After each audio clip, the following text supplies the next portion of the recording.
Harus kuat, terus. Fokus ke Allah. Nah, bagus, terus. Allah mengeluarkan penyakit semuanya di tubuh jenengan lahir batin. Terus, bagus. Allah menyehatkan. Allah mengangkat semua energi negatif di tubuh jenengan. Allah mengeluarkan semua gangguan di tubuh jenengan. Olahraganya ya. Kayak itu terapi fisiknya kayak itu. Duk, duk, duk. Yang sini kayaknya enggak. Iya, karena penyimpangan. Mesti beda, yuk. Duk, duk. Nah, terus.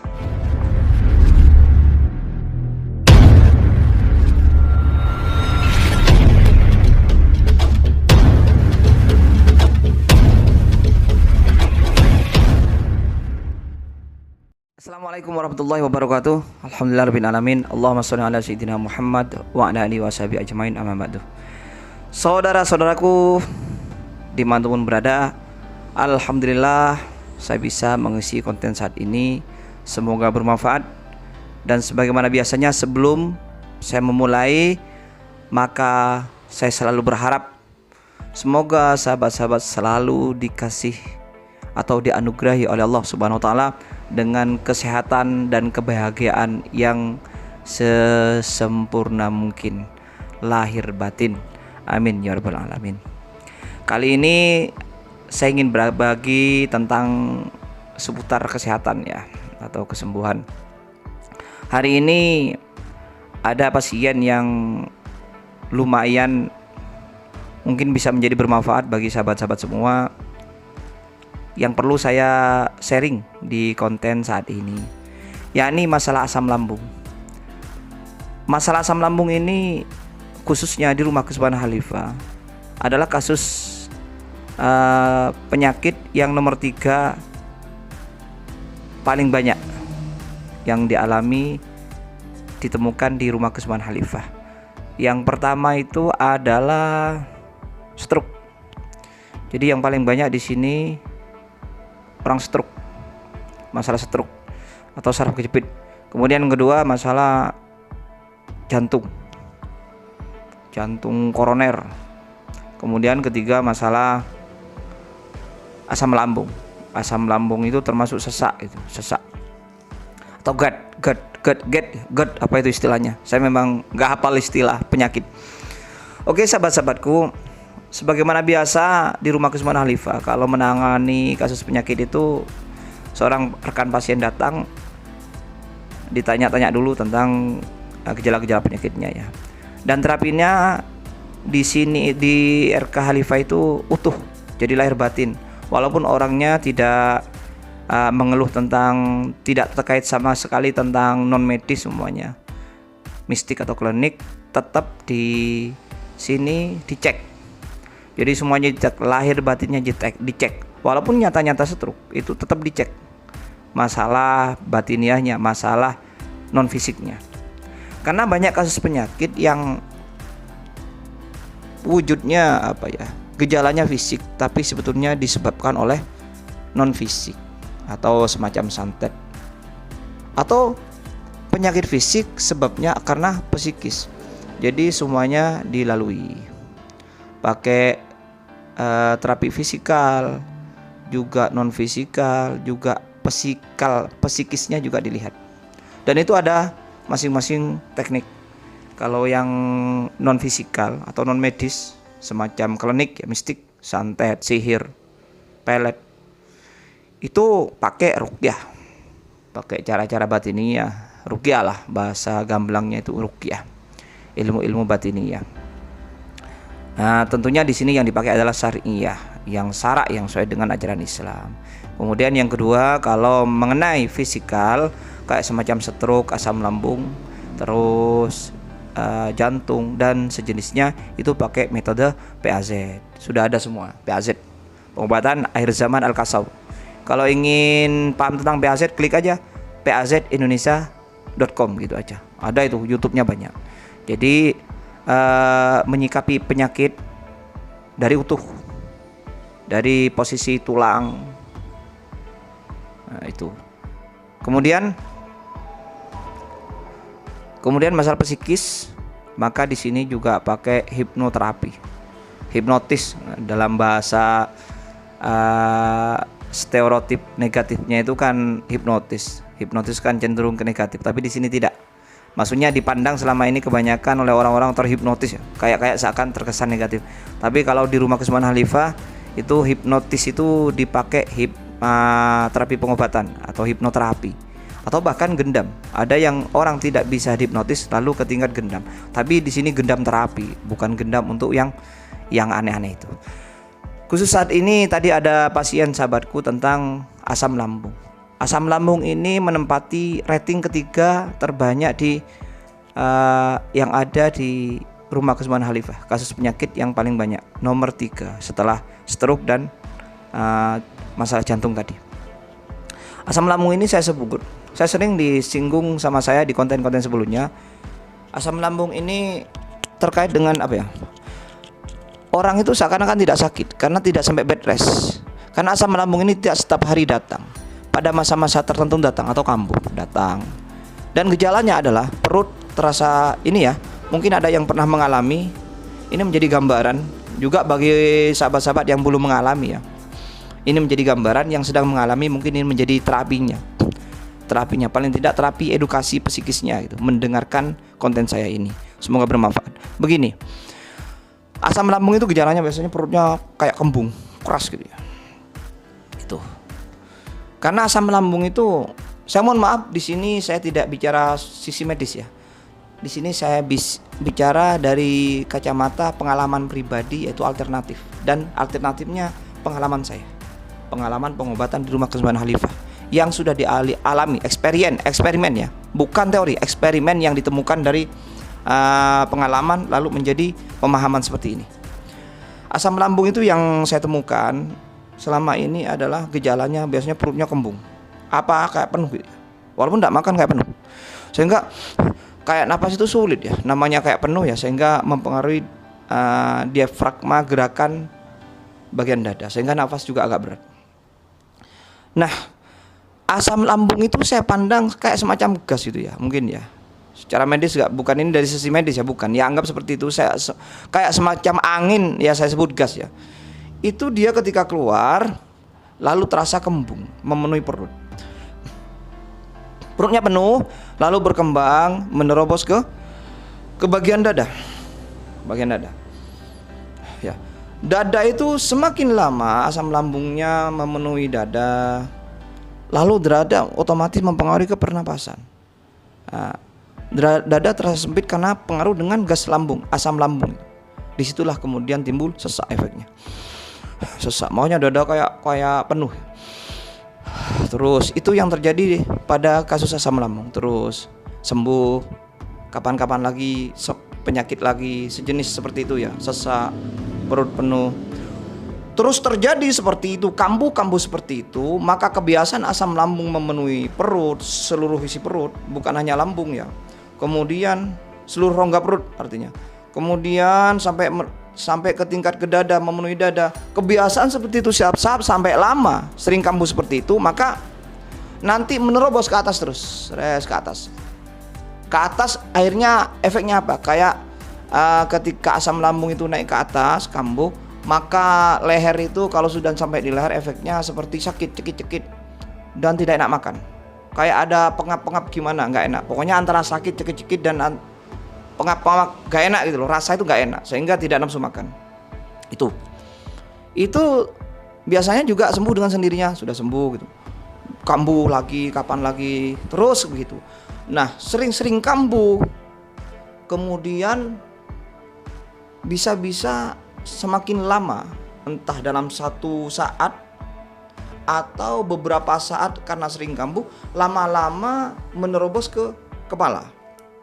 Nah, asam lambung itu menerobos ke kepala, gas asam lambung itu naik ke kepala, karena di kepala ada otak, mestinya nanti bersinggungan dengan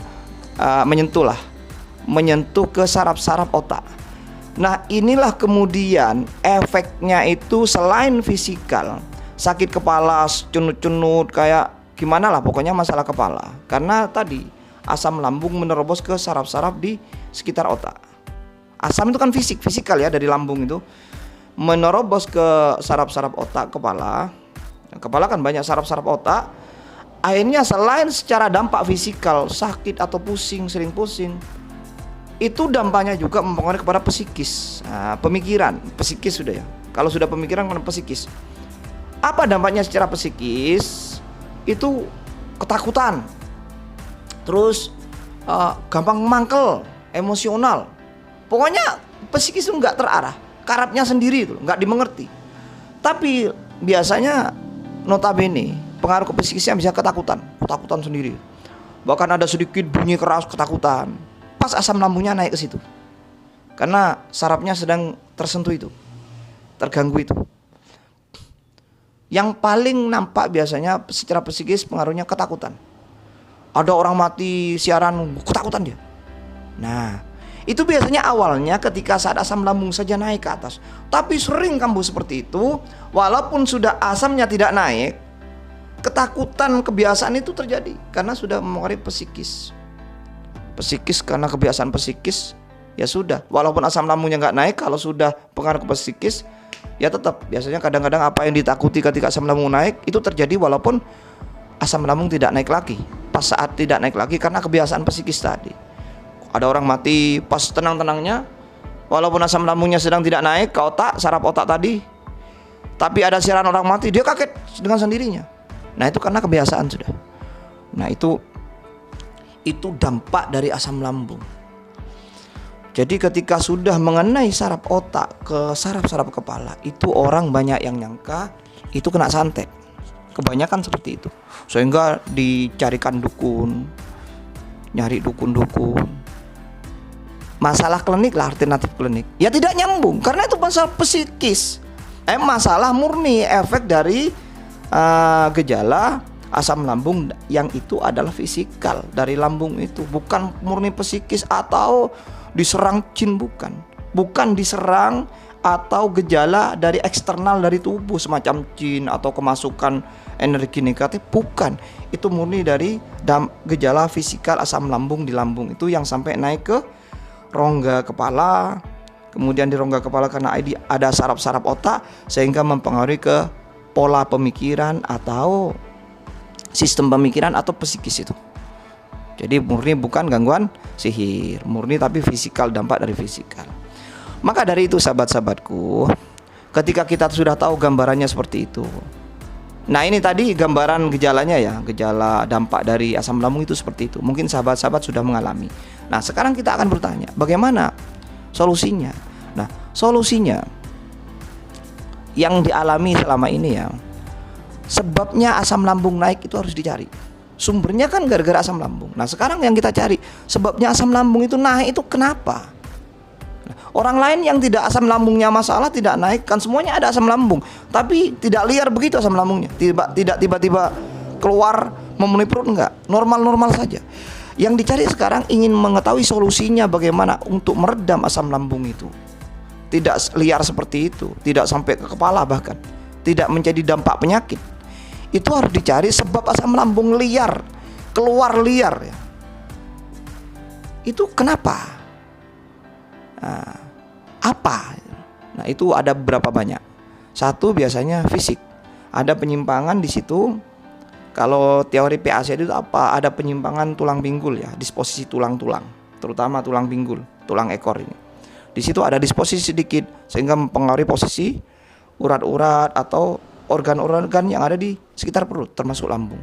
Di situ kemudian bisa menyebabkan asam lambung naik. Satu fisik. Dan itu notabene gara-gara penyimpangan disposisi tulang atau urat, versi PAZ. Kemudian kedua bisa karena psikis.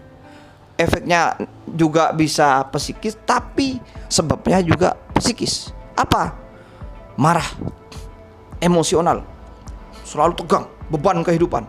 Itu kan orangnya tegang, wah itu terus sering tegang, sering terbebani, susah yang berlebihan. Terus pemikiran yang terlalu berat. Pokoknya masalah beban lah. Beban psikis, pikir itu. Akhirnya terbiasa seperti itu setiap saat. Pola pikirnya tidak teratur, selalu tegang, psikisnya juga selalu tegang ya. Maka kebiasaan asam lambung naik. Kan orang kalau tegang ngongsrong. Ini kebiasaan naik. Nah itu ya. Jadi dua karena kondisi psikis atau pemikiran itu beban. Tadi fisikal ya. Fisikal itu bukan karena penyimpanan tulang, lupa saya, juga karena kecapean. Nah ini sisi fisikal nomor satu. Yang menyebabkan asam lambung naik karena penyimpangan tadi disposisi tulang, fisikal, atau dua fisiknya kecapean sehingga membuat asam lambung naik. Kemudian kedua ya, sisi kedua adalah psikis tadi. Psikis contohnya masalah berat, pokoknya mikir yang berat-berat lah, atau pemarah emosional, temperamen, itu gampang asam lambung naik. Psikis. Nomor 3 karena memang sengaja dari eksternal tubuh, artinya serangan dari luar seperti jin, ini sisi klinik ya, santet, sihir, itu menyebabkan juga asam lambung itu naik. Memang sengaja setannya menyakiti area tubuh sehingga yang kena nanti asam lambungnya naik. Jadi 3 sebab. Solusinya bagaimana? Lah, kalau datang di rumah kesembuhan Khalifah, maka semuanya dicek. Walaupun awalnya secara fisikal ya, gejalanya lebih mengarah ke fisikal, perutnya kembung, ceritanya begini, diperiksa semua. Secara fisik diperiksa, nanti apakah ada penyimpangan juga, ada fisik yang memang mendukung naiknya asam lambung. Juga edukasi pemikirannya dengan ditanya gejala-gejalanya, dia cerita, di situ ketahuan. Terus kemudian dicek secara batiniah. Nanti kalau di sini khususnya orang datang langsung saya kasih madu, saya minumi madu. Awal kali terapi saya kasih minum madu. Kalau sudah diminum madu itu sudah reaksi aneh, tidak seperti sebelumnya, maka itu kebanyakan sudah ada gejala non medisnya, non fisiknya atau klinik itu. Jadi ditangani semua. Kayak kasus tadi ini awalnya memang fisik. Dia seorang atletis, pemain bola voli ya. Asam lambungnya naik itu karena memang penyimpanan disposisi tulang. Jadi tulang pinggulnya itu terbuka yang kanan, sehingga dia membuat peluntiran begini, meluntir begini, pinggulnya meluntir, roboh yang kanan. Kemudian isi perut di sini, sisi lambungnya tidak seperti biasanya, tidak normal.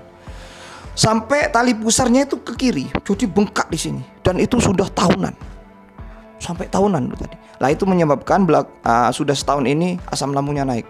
Tapi penyimpangannya itu sudah sejak muda dulu. Karena memang tambah umur, orang semakin lemah, akhirnya terasa asam lambungnya naik. Kemudian mungkin gejala kehidupan, pemikiran juga akhirnya mendorong, fisiknya sudah potensi untuk itu, pemikirannya juga potensi mendorong asam lambung naik, sehingga terjadi gejala asam lambung naik itu, sakit asam lambung itu. Itu yang terjadi kasus tadi. Nah ditambah lagi memang ada sisi mistik. Jadi tadi ketika diminumi madu ruqyah itu langsung mual-mual, muntah. Tapi juga fisiknya memang ada penyimpangan. Saya lihat cek di perutnya, ternyata memang posisi tali pusar ini ada di sebelah kiri karena meluntir tadi. Dulu pernah ketika jadi pemain bola voli itu jatuh. Memang pernah jatuh parah dulu sampai dikasih pen sampai dioperasi. Nah itu akibatnya. Tapi juga ada sisi klinik. Nah kasus demikian itu saling mendukung ke penyakitnya. Khususnya ini adalah kasus asam lambung yang tadi pasien tadi. Karena semuanya mendukung. Kliniknya juga gitu, ada gangguan dalam tubuh juga mendukung dari makin parahnya asam lambungnya naik itu. Jadi tadi itu lengkap. Fisik juga karena ada penyimpangan yang menyebabkan asam lambungnya naik. Kemudian masalah klinik juga itu membebani juga tubuhnya, di dalam tubuhnya, sehingga mendorong juga untuk asam lambungnya naik karena psikisnya juga tidak teratur. Tadi ya begitu, sudah sampai kepada area kepala. Jadi sudah ke tingkat psikis. Dikit-dikit takut, apalagi ada orang siaran orang mati langsung derdek takut. Nah ini sahabat-sahabatku. Jadi ini masalah gambaran asam lambung, gejala-gejalanya, sebab-sebabnya, solusinya. Nah sekarang solusinya apa untuk kasus yang tadi? Ya dihadapi semua. Fisiknya saya pakai PAZ itu. Jadi bagaimana sumbernya yang mendukung asam lambung itu kan masalah tulang pinggul yang kebuka yang kanan tadi sehingga melintir. Itu dikembalikan pelintirannya. Selesai. Terus sisi non medisnya, metafisikalnya. Karena reaksi di minum madu ya tadi, tak sentuh langsung, pakai ruqyah ya. Ruqyah di sini saya ruqyah batin ya, maksudnya baca dalam ayat dalam hati ya.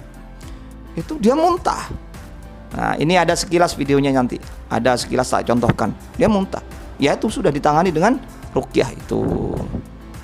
sisi batin itu tadi. Kemudian psikisnya sambil saya edukasi, saya pahami, saya kasih gambaran seperti ini tentang asam lambung. Ketika sudah paham tentang asam lambung itu begini gejalanya, efek-efeknya begini, gejala-gejalanya begini, sebab-sebabnya begini, maka dia paham. Ya sudah, selanjutnya psikisnya sudah ada gambaran, sudah ada tertata tentang penyakitnya itu, asam lambung itu. Ketika sudah paham, ya dia bisa menyikapi dirinya sendiri, penyakitnya itu sendiri. Selanjutnya kalau sudah bisa menyikapi, terus dikasih arahan-arahan bagaimana olahraganya, bagaimana herbalnya, akhirnya insya Allah menemukan kesembuhan. Dan alhamdulillah tadi sudah enak, datangnya ke sini sesak, dalam kondisi sesak.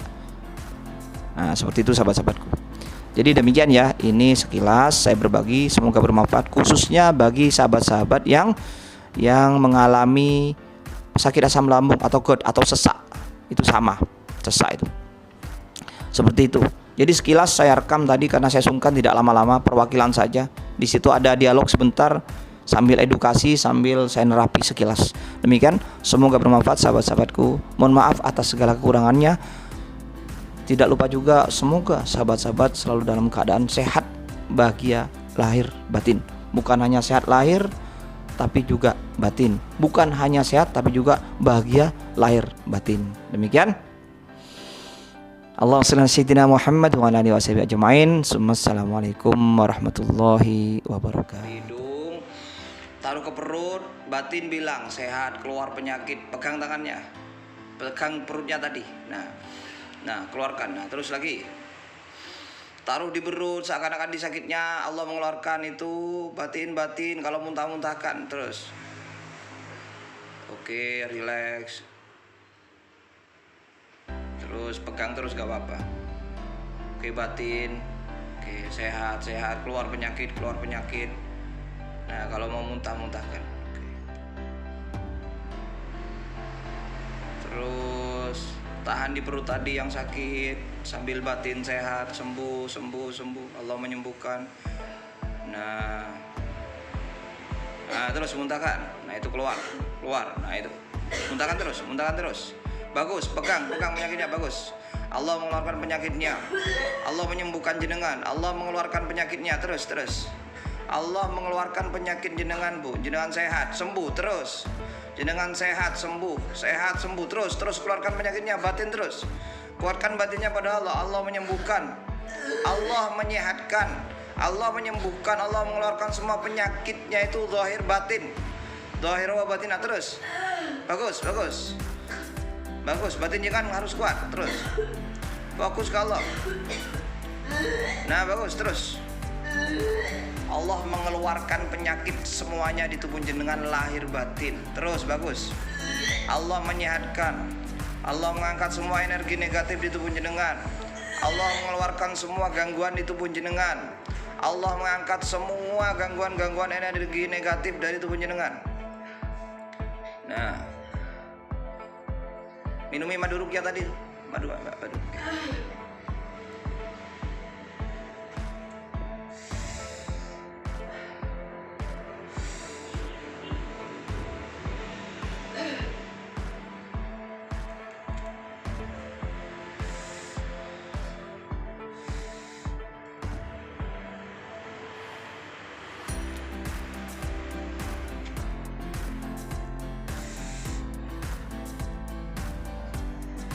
Relax dulu.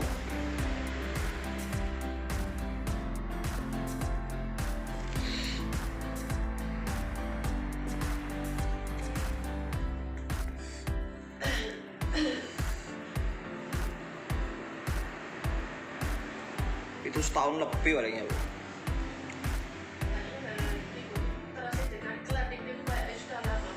Iya.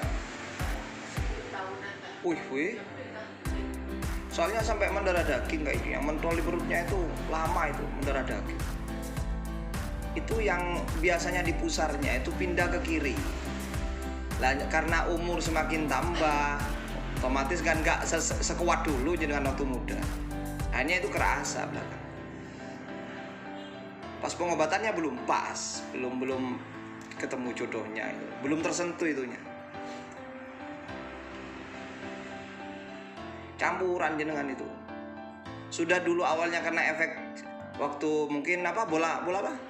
Bola voli memang ada penyimpangan di tulang ekor itu sehingga perutnya itu bergeser. Terus kena gangguan itu. Sudah.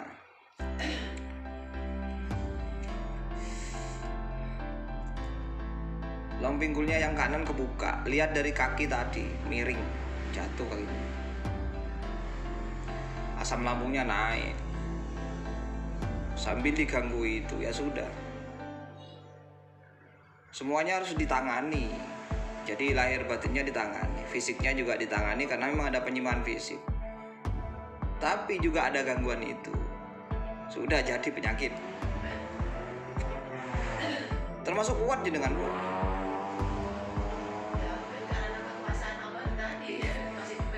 Seandainya nggak kuat bed rest jenengan sudah. Jadi sudah paling sekarang kurus di bed rest sudah. Nggak bisa jalan, nggak bisa kegiatan.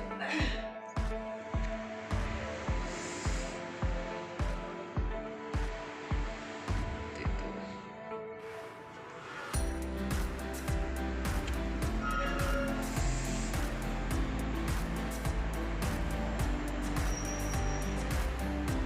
Relax dulu, relax.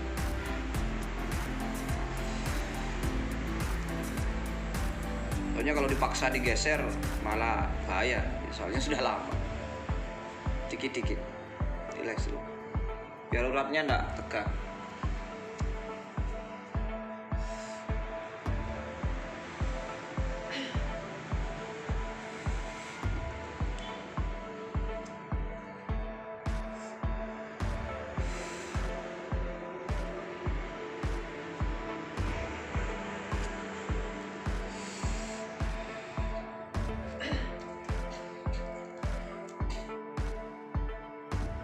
Dirasa.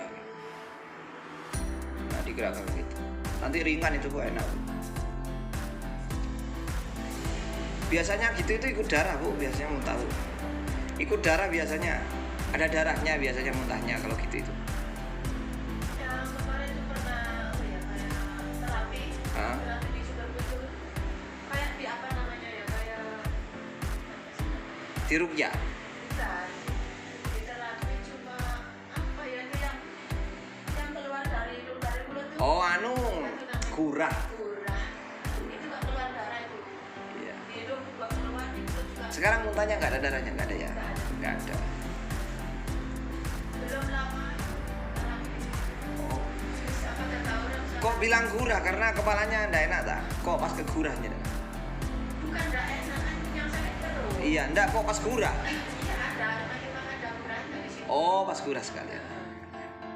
Pas hari Jumat tanggal berapa? Satu bulan kan sekali gurahnya di situ. Oh, Gitu. Tidak dari mulut dari itu keluar kayak waduh. itu campur itu situ situ. Katanya itu si itu yang di situ itu sudah apa ya? Ya, asam lambung sudah kayak Iya, parah. lama memang.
Nah, satunya deg juga.